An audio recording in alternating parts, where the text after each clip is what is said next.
membaca Alkitab ya, khususnya di dalam Perjanjian Baru, kitab Injil ya, kita melihat orang-orang yang diberikan kesembuhan, diberikan mujizat, diberikan pertolongan oleh Tuhan. Maka latar belakangnya yang pertama adalah karena inisiatif Allah ya. Jadi ada orang tertentu yang disembuhkan, ditolong, diberikan mujizat murni karena inisiatif Allah. Orang tersebut tidak minta dan tidak ada orang lain yang meminta. Yohanes 9 ya.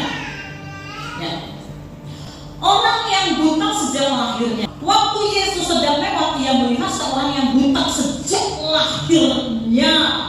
Murid-muridnya bertanya kepadanya, Rabi, siapakah yang berbuat dosa, orang itu sendiri atau orang tuanya, sehingga dia dilahirkan buta? Jawab Yesus, bukan dia dan bukan juga orang tuanya, tetapi karena pekerjaan-pekerjaan Allah harus dinyatakan di dalam dia.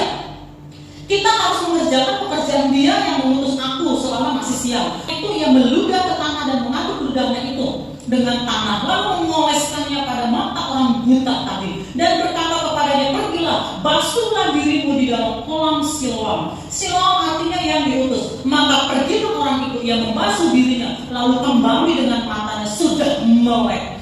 Jadi kasus yang pertama adalah orang itu tidak punya inisiatif, tidak ada dikatakan iman, orang itu tidak berdoa, tidak ada orang yang berdoa, tidak dikatakan ada orang lain yang beriman, tetapi 100% inisiatif Allah bahwa Allah mau menyembuhkan orang tersebut karena pekerjaan Allah harus dilakukan ya, karena ya kemuliaan Allah harus dinyatakan dan orang itu sembuh.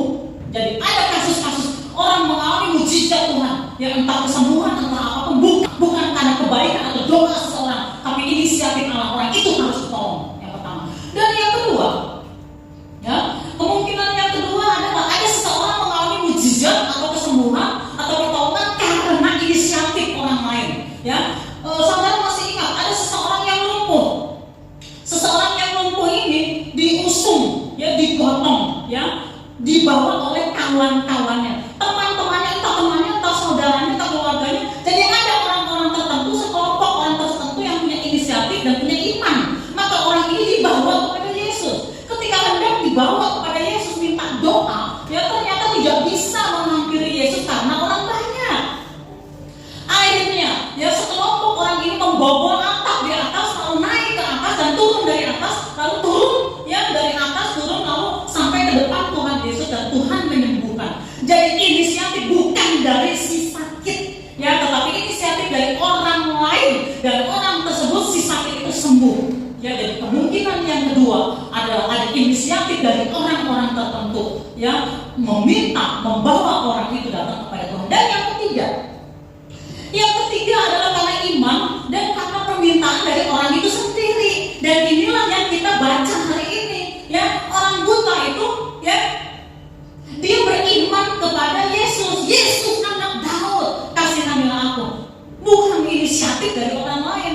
Lalu setelah itu Tuhan tanya ya, lalu dia menjawab ya, Tuhan sembuhkanlah aku. Dan inilah yang ketiga.